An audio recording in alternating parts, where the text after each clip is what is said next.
They say the Slender Man began as a hoax, a simple black and white photo uploaded to an old internet forum in 2009. In the picture, two children stand on a playground, laughing. Behind them, almost invisible, lurks a tall, faceless figure. Too thin, too tall, arms like twisted branches reaching outward. It was part of a Photoshop contest. Make something creepy. Fool the internet, that was all. But stories are hungry things, and some refuse to stay fake.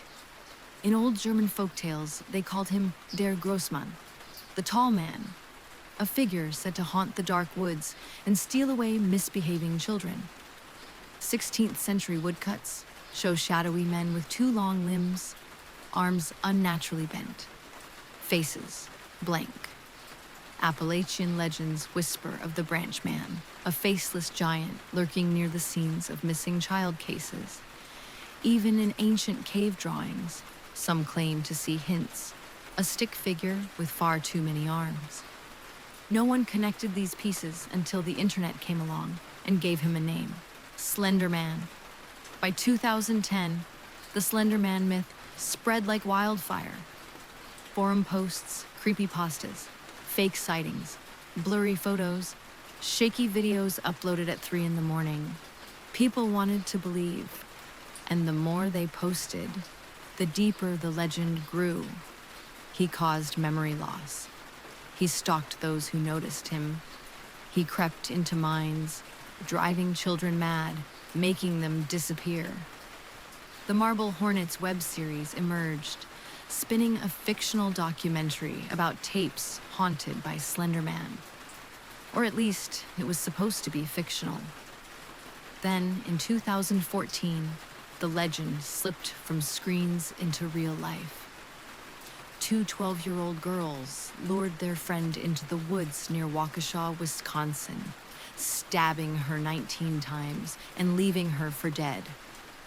When the police caught them, the girls explained they had done it for Slenderman, to prove he was real, to please him so he wouldn't hurt their families. The media frenzy exploded. Suddenly, this internet meme had become something darker, a real-world nightmare. And yet, no one could agree on what they believed. Was Slenderman just a meme, a modern boogeyman? Or had people somehow summoned something? This is where I come in. You don't know me.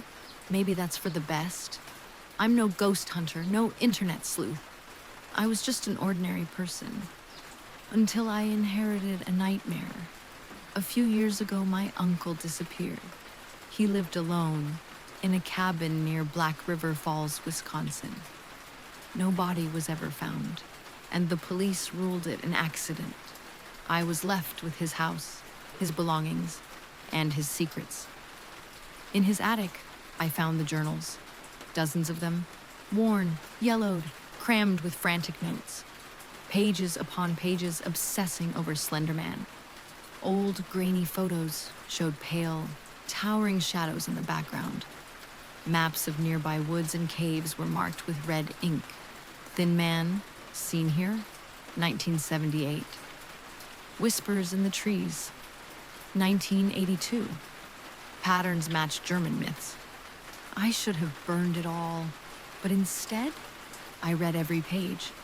His final journal entry said simply, "If you go into the forest, don't bring a camera. Don't look for him, let him find you." I didn't believe it, of course, but I went anyway. The woods were deathly silent. No birds, no wind, just the faint, heavy sense that something tall was standing just out of sight behind the trees. I walked for hours. My phone battery drained and died. Once or twice, I thought I saw a pale shape, a flicker between the trunks.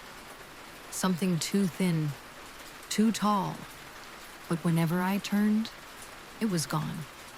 Until I saw the symbols. Carved into the trees were circles with X's slashed through them, long, curling marks like tentacles or roots. They were the same symbols from the Marble Hornets series, The same symbols my uncle had drawn in his notes. The same symbols whispered about in old European tales. That's when the static started.